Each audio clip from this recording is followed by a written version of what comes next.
You're listening to Soundside. I'm Libby Denkman. The animated short film Tulip opens as many stories do. Once upon a time. The tale might sound familiar. It begins with a woman finding a tiny baby girl curled up the center of a blooming flower. I shall call you Tulip, after the flower from which you were born. Soon, Tulip climbs out of her window and sets off on an adventure in her own backyard, meeting the many creatures that call it home, as she tries to find her way back to her own. I'm lost, I'm alone, and I'm afraid I will never see my mother again. The film is a take on the Hans Christian Andersen fairy tale Thumbelina. Each scene is awash in bright colors and textures.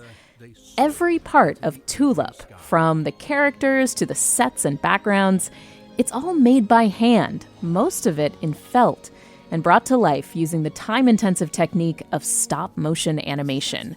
And the lush, green backgrounds may look familiar. The co-directors behind the film are based here in Western Washington. Tulip was originally released in 2020. It screened at film festivals, including SIFF, and now, for the first time, anyone can watch the short on YouTube. And the two creative forces behind this film are here with me for more. Andrea Love is a stop-motion animator based in Port Townsend. She was co-director for Tulip, and she also headed up fabrication and animation. Andrea, hello, welcome. Thank you. Happy to be here. And Phoebe Wall is an illustrator and children's book author based in Bellingham. She was a co-director, lead set and character designer, and scriptwriter for Tulip. Phoebe, thank you very much for being here. Yeah, thanks for having us. So I gave a brief summary of Tulip, but now that it's available to wider audiences, I wonder, Phoebe, if you could kind of give it a go of why Thumbelina and what you wanted to do differently with the story. Yeah, I think, we really wanted to tell a version of it where she had a little more agency. In the story, she's kind of just like bandied about between all these really traumatic events. And, we didn't want to eliminate any dangerous elements or anything completely. But at the same time, we just wanted her to have a little bit of an adventurous spirit and have a little more of a why, as far as, her own character development, just have that be a little richer. Andrea, what excited you about tackling this project? I was just really interested in working with Phoebe. I just love her illustrations. And so I was so flattered that she approached me and wanted to collaborate. So that was a real draw for me. And I loved that this story takes place in nature. I loved that we got to play with scale, that we got to do this sort of magical, fantastical world. All these things were, really, really fun. So you're both here in Washington, but this was your first creative collaboration together. I mean, how has your partnership developed over time? Well, I met Andrea through a mutual friend, and I immediately just wanted to collaborate. I'd always wanted to get into stop motion, and I was like, oh my gosh, this person looks amazing. Her work is amazing. I have to figure out a way to befriend her and work on something. Tulip really felt like the little budding flower of the first thing we made together. And it really felt like an incredibly symbiotic, magical, partnership from the beginning. And that just felt so full of potential. I could tell that Andrea really could see the vision I had in my head. And, it was right before both of us had kids too. So it was a really magical time of I would drive out to Port Townsend from Bellingham, and we would stay up late working and then drinking wine and then talking about the project. And we would watch reality TV while we were fabricating, with needle felt. And it just was kind of now, looking back, I'm like, oh my gosh, what just an idyllic, last year before having kids, where we were working on this big passion project and just getting to have this wonderful friend time. It was really magic. Tulip was kind of the baby you two had together. Yes, Yes. exactly. And it took about that long to grow. About 9 months, maybe more like a year. So yeah. Andrea, tell me about the animation process of Tulip. I mean, I look at this incredible, alive world, and it just blows me away that each frame by frame has to be manipulated and then, filmed. And how did you go about creating this? First of all, how big were the sets? The sets were big. They really took up my entire basement, and I was like just expanding to the outer rims of what I could fit in my basement studio. And so it was all practical sets. There's no green screening even. Everything was photographed in camera. And so, yeah, I was building these sets on foam bases and sort of putting big backdrops behind everything and photographing it at 12 frames per second. So I would, manipulate a puppet, take a photo, manipulate it again, take another photo, and yeah, so on. It was, I think I did 15 different sets and 20 puppets in about three different scales. And when it comes to manipulating wool in order to create that stop motion style, how do you make sure it doesn't contain a ton of jitters, if that makes sense, like from frame to frame? Yeah. Because fabric is so malleable.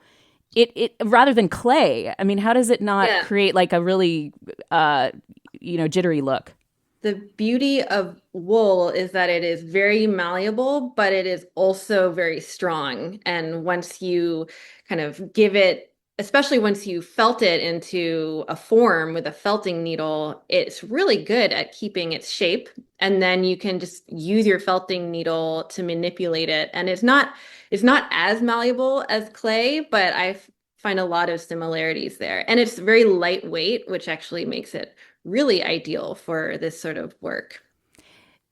In a time when there is just an increasing amount of particularly AI generated media and art on online. I hesitate to call it art, but images online and video online.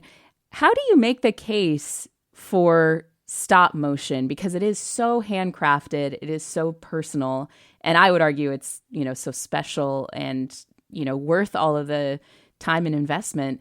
But there is this like pressure right now that video and images are becoming cheaper.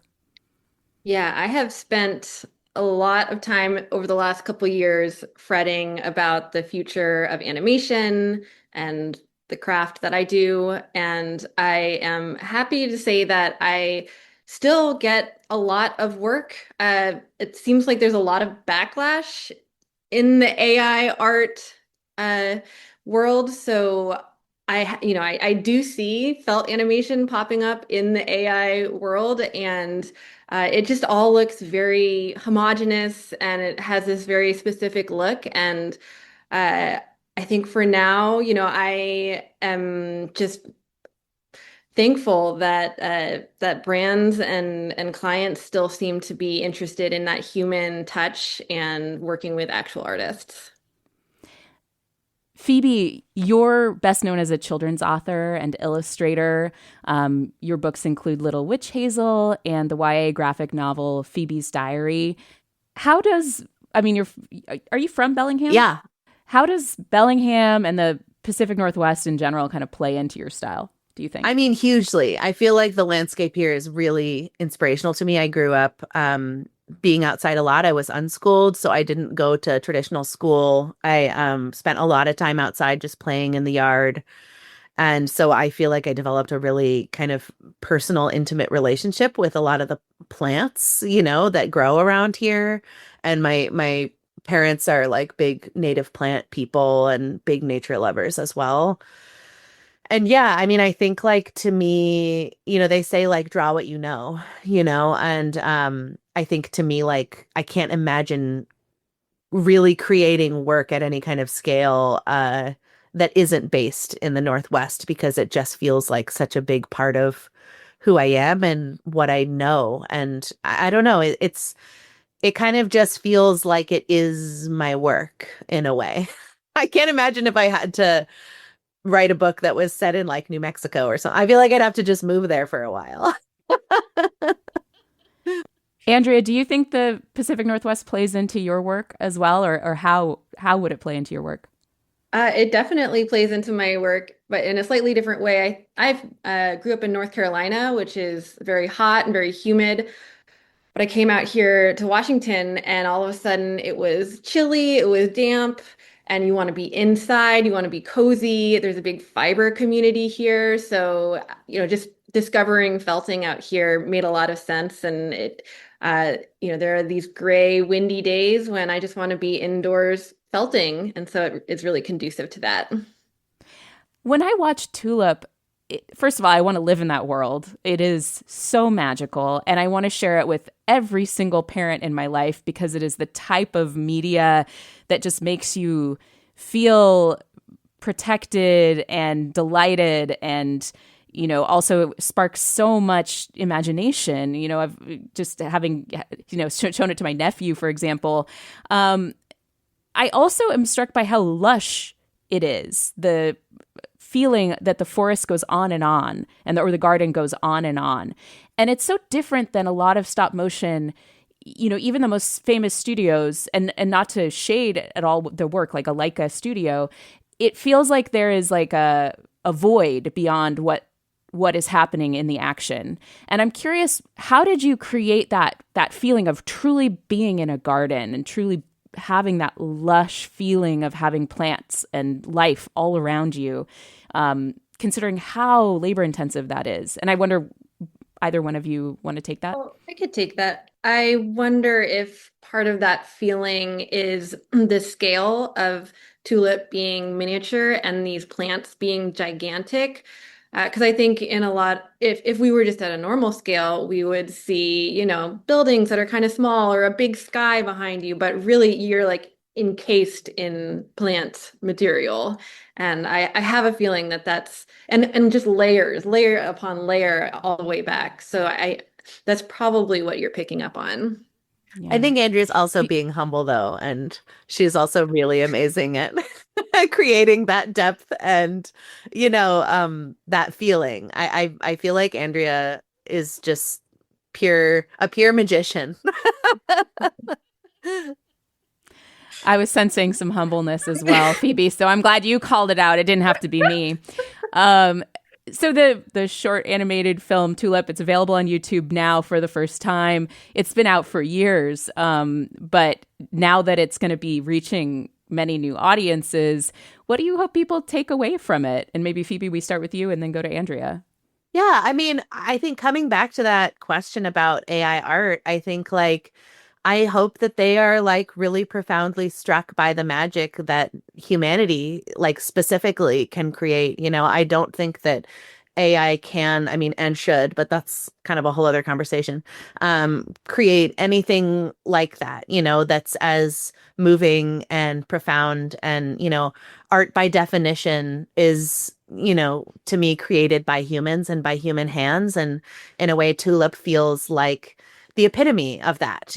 Every single aspect of it is touched and created and poked and poked and poked and stitched, and it's pure human magic. And that also is so much more impressive to me. The fact that Andrea can create these visuals and is so much more impressive than a computer creating it.